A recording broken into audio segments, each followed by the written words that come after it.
I was teaching Surah Yusuf in the UK. I ended the course talking about how Surah Yusuf teaches us sociology.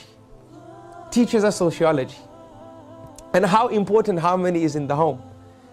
And how detriment the lack of harmony is to our children. In Surah Yusuf, Allah subhanahu wa ta'ala tells us that Yusuf alayhi salam saw a dream. And in this dream he saw the sun, he saw the moon and 11 stars prostrating to him.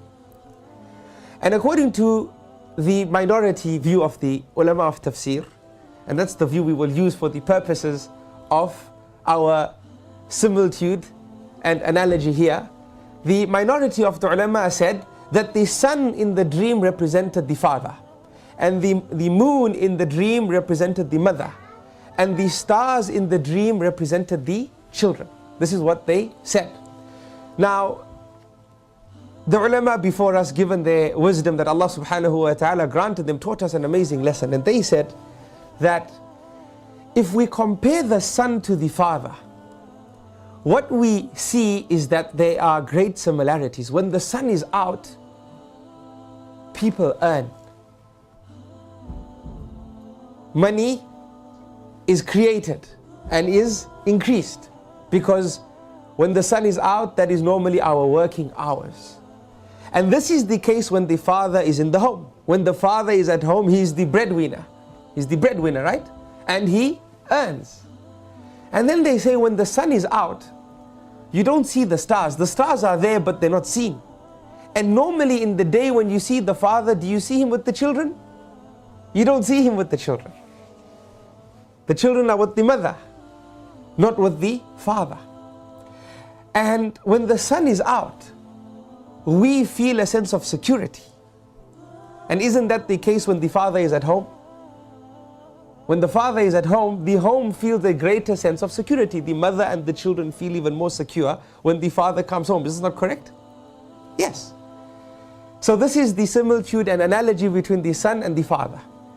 And when we look at the mother, and in the dream of Yusuf alayhi salam, based on the minority view of the ulama of tafsir, when they said that the moon represented the mother, if we analyze the moon and the mother, we see that the moon is serene. It's beautiful to look at. It's peaceful. And it gives luminous light. And if we look at the home structure, we find these qualities present in the mother. The mother is serene. The mother is beautiful to look at. The mother creates a sense of peace in the home. Just like the moon creates for us at night. When the moon is out, we find the stars twinkling. And when you see the mother for most of the day and the night, you find her with the children. And the children are happy and running around her. They're twinkling as well.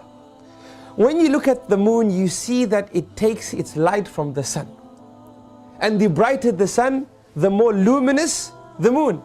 And the same is the case in the home. The more effective the father, the more effective his role in the home, the more effective the role of the mother becomes as well. It's a great analogy. And then they say that when the sun tries to be the moon, and the moon tries to be the sun, something happens. What happens? We have an eclipse. We have an eclipse. And when an eclipse happens, the role of the sun is inferior. And the role of the moon is inferior.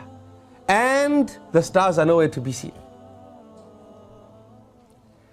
And when we look at the home as well, when there's no synergy between the sun of that home and the moon of that home, there's no harmony between the mother and father, the husband and wife of a particular home, we also have an eclipse. Except that that eclipse is known as a social eclipse. A social eclipse. And when a social eclipse happens, the role of the mother is rarely felt. And the role of the father is rarely felt. And who suffers the most? The children. May Allah subhanahu wa ta'ala protect us.